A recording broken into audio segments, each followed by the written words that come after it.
شام کے 7 بھارت میں 7:30 اور یہاں ہمارے اسٹوڈیوز کی گھڑیوں میں صبح کے 9 بج رہے ہیں۔ وائس آف امریکہ واشنگٹن کی اردو سروس سے ہماری باقاعدہ نشریات کا آغاز ہوتا ہے۔ پہلے گھنٹے کے لیے میں ہوں آپ کا میزبان خالد حمید۔ جیسا کہ آپ دیکھ رہے ہیں فیس بک لائیو پر ہم آپ کے سامنے ہیں اور ویب سائٹ اور ریڈیو پر ہمارا یہ 1 گھنٹے کا نیوز شو جاری رہے گا۔ تو آغاز کرتے ہیں پہلے آج کی اہم خبروں کی سرخیوں سے۔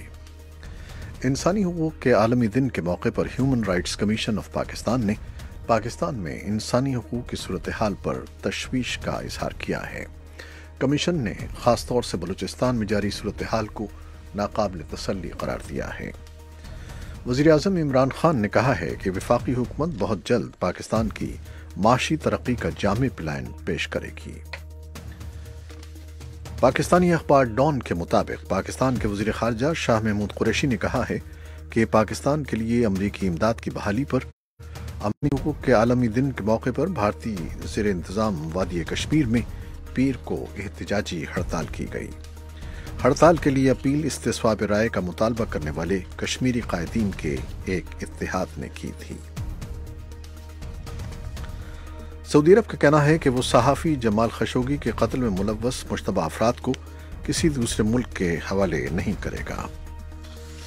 اور چین کی دیو ہیکل ٹیلی کام کمپنی واوے ٹیکنالوجیز کی مالیاتی سربراہ پیر کے روز کینیڈا کی عدالت میں پیش ہو رہی ہیں، جہاں ان کی ضمانت کی درخواست پر سماعت ہوگی، جبکہ امکان یہ ہے کہ انہیں امریکہ کے حوالے کر دیا جائے گا۔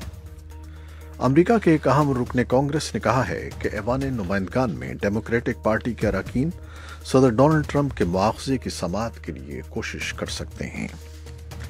اقوام متحدہ کے سیکرٹری جنرل انٹونیو گٹریس نے پیر کے روز کہا ہے کہ مائیگریشن کو انتہائی محفوظ اور منظم ہونا چاہیے اور یہ بدنظمی سے اور خطرناک نہیں ہونی چاہیے۔ یہ تھیں وہ 6 سرخیاں جو ہم نے آپ کے لیے پیش کی، تفصیل کچھ دیر کے بعد۔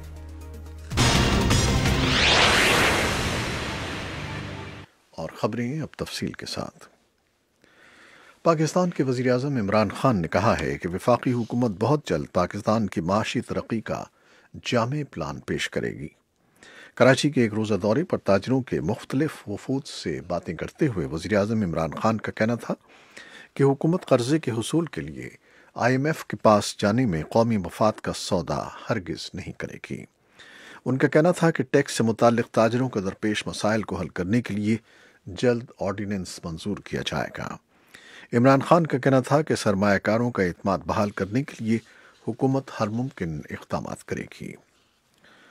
اور پاکستانی اخبار ڈان کے مطابق پاکستان کے وزیر خارجہ شاہ محمود قریشی نے کہا ہے کہ پاکستان کے لیے امریکی امداد کی بحالی پر امریکہ کے ساتھ مذاکرات کے امکانات ہیں۔ اتوار کے روز ایک استقبالیہ سے خطاب کرتے ہوئے وزیر خارجہ نے کہا کہ ملک کی معیشت کو بہتر بنانے کے لیے حکومت بیرونی سرمایہ کاری کو ملک میں لانے کی کوشش کر رہی ہے۔ انہوں نے کہا کہ بیرونی ممالک میں پاکستانی مشنز کو کہا گیا ہے کہ پاکستان میں سرمایہ کاری لانے کے لیے کوششیں کریں۔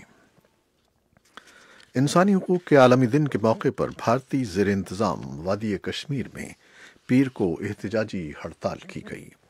ہڑتال کے لیے اپیل استصواب رائے کا مطالبہ کرنے والے کشمیری قائدین کے اتحاد نے کی تھی۔ اتحاد نے الزام لگایا ہے کہ شورش زدہ ریاست میں انسانی حقوق کی صورتحال تیزی کے ساتھ بگڑ رہی ہے۔ اتحاد نے پیر کو اقوام متحدہ کے سیکرٹری جنرل انٹونیو کو تحفظ فراہم کرنے اور مسئلہ کشمیر کا دیرپا حل تلاش کرنے میں مؤثر اور نتیجہ خیز کردار ادا کریں۔ بھارتی عہدیدار اس الزام کی سختی سے تردید کرتے ہیں کہ ریاست میں تعینات اس کی مسلح افواج سے وہاں تقریباً 30 سال سے جاری شورش کو دبانے کی کوششوں کے دوران انسانی حقوق کی پامالیاں سرزد ہوئی ہیں۔ اس بارے میں ہمارے پاس ایک تفصیلی رپورٹ بھی ہے جو کچھ دیر میں آپ کے لیے پیش کریں گے۔ پنجاب کے ضلع ڈیرہ غازی خان میں ایک بس نہر میں گرنے سے کم از کم 8 مسافر جاں بحق ہو گئے۔ ریسکیو کے مطابق 8 مسافروں کو زندہ بچا لیا گیا ہے اور باقی کی تلاش جاری ہے۔ ریسکیو ذرائع کے مطابق یہ حادثہ تحصیل تونسا کی حدود میں اس وقت پیش آیا جب علاقہ ملتان جانے والی بس صوبہ موڑ پر چشمہ رائٹ بینک کینال میں جا گری۔ سعودی عرب کا کہنا ہے کہ وہ صحافی جمال خشوگی کے قتل میں ملوث مشتبہ افراد کو کسی دوسرے ملک کے حوالے نہیں کرے گا۔ اتوار کو سعودی وزیر خارجہ نے دارالحکومت ریاض میں ایک پریس کانفرنس کی، جس میں انہوں نے صحافی جمال خشوگی کے قتل میں ملوث مشتبہ افراد کو ترکی کے حوالے کرنے سے انکار کیا۔ سعودی عرب کی جانب سے یہ اعلان ایک ایسے وقت میں سامنے آیا ہے جب استنبول کے چیف پروسیکیوٹر نے 2 سابق سینئر سعودی حکام کی گرفتاری کے لیے وارنٹ جاری کرنے کی تصدیق کی ہے۔ چین کی دیوہیکل ٹیلی کام کمپنی ہواوے ٹیکنالوجیز کی مالیاتی سربراہ پیر کے روز کینیڈا کی عدالت میں پیش ہو رہی ہیں، جہاں ان کی ضمانت کی درخواست پر سماعت ہوگی، جبکہ امکان یہ ہے کہ انہیں امریکہ کے حوالے کر دیا جائے گا، جہاں مبینہ دھاندلی کے خلاف مقدمے کا انہیں سامنا ہوگا۔ کینیڈا کے وکلائے استغاثہ ابھی تک یہ دلائل دے رہے ہیں کہ منگ وان جو کی حوالگی کی سماعت حراست میں رہنی چاہیے، جبکہ ان کے وکلاء کا کہنا ہے کہ انہیں خرابی صحت کے باعث ضمانت پر رہا کر دینا چاہیے۔ امریکہ کے ایک اہم رکن کانگریس نے کہا ہے کہ ایوان نمائندگان میں ڈیموکریٹک پارٹی کے اراکین صدر ڈونلڈ ٹرمپ خود کو چال باز لوگوں کے حصار میں رکھا ہوا تھا اور وہ سن 2016 کے صدارتی انتخابات جیتنے کے لیے وسیع تر معنوں میں امریکہ کے عوام کے خلاف سازش کا حصہ تھے۔ نیو یارک سے کانگریس کے رکن جیرالڈ نیٹلر نے، جو آئندہ ماہ ایوان نمائندگان پر ڈیموکریٹس کے کنٹرول کے بعد ہاؤس کی جوڈیشری کمیٹی کے چیئرمین بننے کے لیے تیار ہیں، سی این این سے گفتگو میں کہا ہے کہ اراکین کانگریس کو یہ فیصلہ کرنا ہے کہ صدر ٹرمپ کے خلاف الزامات کتنے اہم ہیں، تاہم وہ صرف گمبھیر نوعیت کے الزامات پر ہی صدر کا مواخذہ چاہیں گے۔ صدر ڈونلڈ ٹرمپ نے اپنے نئے چیف آف اسٹاف کی اعلیٰ سطحی پوسٹ کے لیے ابھی اپنے انتخاب کا اعلان نہیں کیا ہے۔ نک آئرز، جو اس وقت مائک پینس کے موجودہ چیف آف اسٹاف کے طور پر کام کر رہے ہیں، اتوار کے روز ٹویٹ میں ٹرمپ اور پینس کا شکریہ ادا کیا ہے، لیکن ساتھ ہی کہا ہے کہ وہ انتظامیہ مکمل طور پر چھوڑ رہے ہیں۔ صدر نے ہفتے کے روز اعلان کیا تھا کہ موجودہ چیف آف اسٹاف جان کیلی اس مہینے کے آخر میں رخصت ہو رہے ہیں۔ اقوام متحدہ کے سیکریٹری جنرل اینٹونیو گٹریس نے پیر کے روز کہا ہے کہ وہ مائیگریشن کو انتہائی محفوظ اور منظم دیکھنا چاہتے ہیں اور یہ بدنظمی سے اور خطرناک نہیں ہونی چاہیے۔